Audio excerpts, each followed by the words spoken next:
राहुल गांधी ने बीजेपी पर फिर से वोट चोरी का आरोप लगाया। मधुबनी में बोले बीजेपी ने गुजरात से वोट चोरी की शुरुआत की। राहुल गांधी ने कहा कि मैं झूठ नहीं बोलता, तथ्य के आधार पर करता हूं बात। 2016 से बीजेपी ने राष्ट्रीय स्तर पर शुरू की वोट चोरी। वोटर अधिकार यात्रा के दौरान राहुल गांधी का अमित शाह पर अटैक। कहा कि उन्होंने कैसे पता कि बीजेपी 40-50 साल तक सत्ता में रहेगी। ये बड़ा ही अजीब बयान है। तेलंगाना सीएम रेवंत रेड्डी भी बिहार पहुंचे। सुपौल में राहुल की वोटर अधिकार यात्रा में शामिल हुए। एसआईआर को लेकर चुनाव आयोग ने जनता से पूछे 5 सवाल। वोटर लिस्ट की गहन जांच होनी चाहिए या फिर नहीं। विदेशियों के नाम वोटर लिस्ट से हटाने चाहिए या फिर नहीं। आयोग ने पूछा कि मरे लोगों के नाम लिस्ट से हटाना चाहिए या फिर नहीं। पलायन करके लोगों के नाम लिस्ट से हटाना चाहिए या फिर नहीं।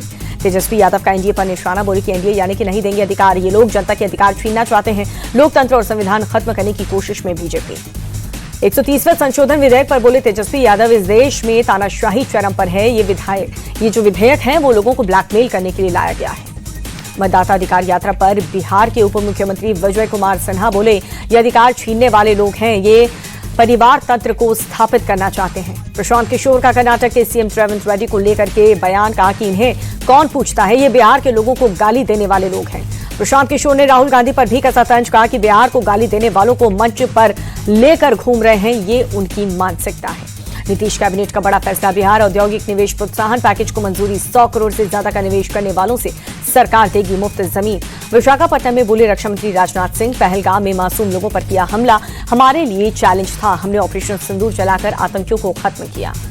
रक्षा मंत्री राजनाथ सिंह ने कहा कि पहलगाम में आतंकियों के कायराना हमले का हमने करारा जवाब दिया। धर्म पूछकर मारने वाले आतंकियों के ठिकाने को नष्ट किया गया। भारतीय नौसेना की बड़ी ताकत आईएनएस उदयगिरी और हिमगिरी को नौसेना ने किया गया शामिल। एमपी के महू में रन संवाद में सीडीएस जनरल अनिल चौहान का बड़ा बयान। बोले कि भारत शांति प्रिय देश है, लेकिन कोई भी गलतफहमी में ना पड़े। आप शांति चाहते हैं तो युद्ध के लिए तैयार रहें। हरिद्वार में ऑपरेशन कालिनी के तहत पुलिस की बड़ी कार्रवाई। एक ही दिन में 26 लोगों की गिरफ्तारी। 2 बांग्लादेशी भी गिरफ्तार। आरएसएस चीफ मोहन भागवत का बयान। भारत को विश्व में योगदान देना है, अब समय आ गया है। जम्मू कश्मीर के वैष्णो देवी रूट पर लैंडस्लाइड के बाद बढ़ा मौत का आंकड़ा। अब तक 8 लोगों की गई जान, कई लोग घायल हो गए। जम्मू कश्मीर में कटरा शिवखोड़ी नेशनल हाईवे पर लैंडस्लाइड। हाईवे पर पत्थर और मलबा गिरने से ट्रैफिक हुआ ठप। जम्मू में निकी तवी से सटे निचले इलाकों में लोगों की चेतावनी, कभी भी बढ़ सकता है जलस्तर। जम्मू कश्मीर के डोडा में बादल फटने से भारी तबाही। 10 से ज्यादा घरों को नुकसान पहुंचा। इलाके में राहत और बचाव का काम जारी। जम्मू कश्मीर के रामबन में बगलीहार डैम में 3 गेट खोले गए हैं। जिला प्रशासन ने जारी की एडवाइजरी। लोगों से नदी के किनारे से दूर रहने के लिए कहा गया। जम्मू में लद्दाख गर्ल्स हॉस्टल की छात्राओं ने सैंड बैग भर करके बनाई सुरक्षा दीवार। हॉस्टल के अंदर पानी घुसने से रोकने की कोशिश की गई। लद्दाख में मौसम की पहली बर्फबारी की दस्तक, जहां पर जानस्कार और साथ ही हरदुंगला पहाड़ियों पर 2 इंच मोटी बर्फबारी। हिमाचल प्रदेश के धर्मशाला में भारी बारिश से मची तबाही। कई घर ढह गए, सड़कें क्षतिग्रस्त। मनाली में भारी बारिश के बाद ब्यास नदी में जबरदस्त उफान। सड़क के ऊपर आया नदी का पानी। पानी में फंसे एक शख्स को क्रेन से निकाला गया। मनाली का ग्रीन टैक्स बैरियर और वोल्वो बस अड्डा भी डूबा। ब्यास नदी के किनारे घर और होटल को खाली कराने में जुटा है प्रशासन। हिमाचल में लगातार बारिश के चलते नदी नाले में उफान। ओल्ड मनाली में पानी की तेज धार में कई घर बह गए। मनाली में ब्यास नदी ने मचाई तबाही। पानी की तेज धारा के चलते सड़क टूटने से बही गाड़ियां। ब्यास नदी का पानी सड़क पर आने से कुल्लू मनाली राजमार्ग कई जगह पर बहा। कुल्लू से मनाली और मनाली से लेह का रास्ता भी कई जगह बंद हुआ। मनाली के बांग में मशहूर शेरे पंजाब रेस्टोरेंट बाढ़ में बह गए। रेस्टोरेंट के पास भी 4 दुकानें भी बह गई। ओल्ड मनाली में भी एक घर और दुकान पानी में समा गए। लाहौल स्पीति में जिमपुक नाला पर यातायात ठप हुआ। अचानक से आई बाढ़ के कारण जिमपुक नाले में उफान। चंबा में फिलहाल रोकी गई है मणि महेश यात्रा। भारी बारिश और भूस्खलन के कारण रोकी गई यात्रा। हिमाचल प्रदेश और उत्तराखंड में अगले 5 से 7 दिनों तक भारी बारिश से लेकर बहुत भारी बारिश का अलर्ट।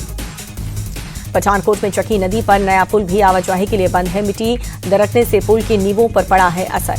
चकी नदी पर बना पुराना पुल सोमवार को हुआ था ध्वस्त। नदी में काफी ज्यादा पानी आने से रह गया था पुल। पंजाब के सुल्तानपुर लोधी में बाढ़ का कहर देखने को मिला। ब्यास नदी के उफान से कई इलाके डूब गए। नाव के जरिए रेस्क्यू जारी। प्रयागराज में भारी बारिश के बाद गंगा यमुना नदी का जलस्तर बढ़ा। सभी घाट जलमग्न हुए। मंदिर भी डूब गए। यूपी के चंदौजी में चंद्रप्रभा नदी में आई बाढ़। बाढ़ के चलते आधा दर्जन गांव टापू बन गए। दिल्ली में यमुना का जलस्तर खतरे के निशान से पार। ड्रोन विजुअल में दिखा जबरदस्त उफान। राजस्थान के सिरोही में भारी बारिश से हालात बिगड़े, जहां पर पिंडवाड़ा में झांक कर नाले से कार बही। कार में फंसे लोगों को क्रेन की मदद से बचाया गया। पीएम मोदी के गुजरात दौरे का आज दूसरा दिन है। हंसरपुर में मारुति सुजुकी की पहली ईवी कार को हरी झंडी दिखाई। 100 देशों में एक्सपोर्ट होगी ई विटारा कार। इनमें यूरोप और जापान जैसे विकसित बाजार भी शामिल हैं।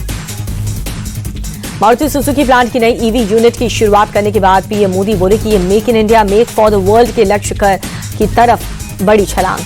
पीएम मोदी बोले कि आज से भारत में बने इलेक्ट्रिक वाहन 100 देशों को निर्यात किए जाएंगे। विदेशी कंपनियों का भारत पर भरोसा बढ़ रहा है। पीएम मोदी बोले कि आज हाइब्रिड बैटरी इलेक्ट्रिक मैन्युफैक्चरिंग की भी शुरुआत हो रही है। ये दिन भारत और जापान की दोस्ती को भी एक नया आयाम दे रहा है। पीएम मोदी ने आत्मनिर्भर भारत की उपलब्धियां भी गिनाई।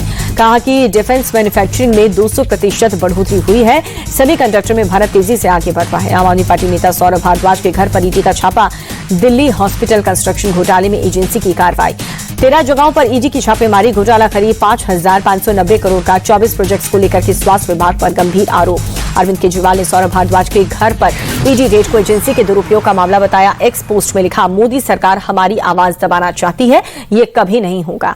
सौरभ भारद्वाज के खिलाफ ईडी की छापेमारी पर संजय सिंह बोले कि सौरभ के खिलाफ दर्ज केस झूठा और निराधार है। झूठे मामले दर्ज कर जेल में डालना मोदी सरकार की नीति है। दिल्ली के पूर्व डिप्टी सीएम मनीष सिसोदिया बोले, पीएम की फर्जी डिग्री के मुद्दे पर ध्यान भटकाने के लिए सौरभ भारद्वाज के घर ईडी का छापा। सौरभ भारद्वाज के खिलाफ ईडी की रेड पर मंत्री मनजिंदर सिंह सिरसा बोले, ईडी की कार्रवाई का स्वागत। अस्पताल निर्माण के नाम पर इन्होंने हजारों करोड़ का भ्रष्टाचार किया। इंडिया गठबंधन के उपराष्ट्रपति पद के उम्मीदवार बी सुदर्शन रेड्डी लखनऊ पहुंचे। एयरपोर्ट पर समर्थकों ने उनका जोरदार स्वागत किया। बी सुदर्शन रेड्डी को लेकर के बोले यूपी कांग्रेस अध्यक्ष अजय राय, इस बार का चुनाव बहुत ऐतिहासिक होगा। निश्चित तौर पर ये हमारे प्रत्याशी जीतेंगे। बॉम्बे हाईकोर्ट में मराठा आरक्षण कार्यकर्ता मनोज जांगरे का झटका। आजाद मैदान में प्रदर्शन करने पर रोक लगाई। बॉम्बे हाईकोर्ट का महाराष्ट्र सरकार को आदेश, हर घर या नवी मुंबई में प्रदर्शन की दी इजाजत। दिल्ली में पतंजलि संस्था का हरियाली तीज महोत्सव कार्यक्रम में नेपाल के राजदूत शंकर प्रसाद और मंत्री प्रवेश वर्मा हुए शामिल। प्रोग्राम में नेपाली और गोरखाली समुदाय के लोगों ने हिस्सा लिया। आचार्य बालकृष्ण भी रहे मौजूद। योग गुरु स्वामी रामदेव ने लोगों को भेजा वीडियो मैसेज। हरतालिका तीज के मौके पर उज्जैन में महाकालेश्वर मंदिर में उमड़ा भक्तों का सैलाब। दर्शन कर श्रद्धालुओं ने बाबा महाकाल का आशीर्वाद लिया। एमपी कांग्रेस अध्यक्ष जीतू पटवारी का महिलाओं पर विवादित बयान। कहा कि मध्य प्रदेश की महिलाएं सबसे ज्यादा शराब पीती हैं। जीतू पटवारी के बयान पर भड़के सीएम मोहन यादव। कहा कि कांग्रेस नेता ने महिलाओं का अपमान किया, उन्हें माफी मांगनी चाहिए। जीतू पटवारी के बयान पर एमपी में सियासत। बीजेपी ने कांग्रेस से बयान पर माफी मांगी। विवादित बयान पर जीतू पटवारी की सफाई। कहा कि एजेंसी की रिपोर्ट के आधार पर बयान दिया। मोहन सरकार मीडिया मैनेजमेंट करके मुझे घेरना चाहती है। लखनऊ में रोजगार महाकुंभ 2025 का उद्घाटन मुख्यमंत्री योगी आदित्यनाथ ने उद्घाटन किया। एकनाथ शिंदे को लेकर के सीएम देवेंद्र फडणवीस का बयान। बोले कि मेरे और शिंदे जी के बीच सब कुछ ठीक, कोई कितना भी विवाद पैदा करने की कोशिश करे तब भी कुछ नहीं होगा, हम साथ हैं। हरियाणा के सीएम नायब सिंह सैनी साइकिल से विधानसभा पहुंचे। नशा मुक्ति और पर्यावरण संरक्षण को बढ़ावा देने का संदेश। चेन्नई में सरकारी सहायता प्राप्त स्कूल के लिए मुख्यमंत्री नाश्ता योजना की शुरुआत। सीएम स्टालिन ने किया शुभारंभ। आरोपी विपिन के ताऊ के लड़के का दावा। कहा कि आग निक्की ने खुद लगाई थी, घर में सिर्फ कंचन और निक्की मौजूद थे। आरोपी विपिन के ताऊ के लड़के देवेंद्र ने कहा कि मैं खुद गाड़ी ड्राइवर करके उसे अस्पताल ले गया हूं। बगल की सीट पर विपिन के पिता बैठे थे। बिहार के सहरसा में तेज रफ्तार का कहर। अनियंत्रित स्कॉर्पियो घर में घुसी। पति पत्नी की मौत। नशे में धुत था कार चालक। घटना के बाद ग्रामीणों का गुस्सा फूटा। बराई चौक पर आगजनी कर प्रशासन के खिलाफ किया प्रदर्शन। दिल्ली की सीएम रेखा गुप्ता पर हमला मामले में गिरफ्तार दोनों आरोपी 14 दिन की न्यायिक हिरासत में भेजा गया।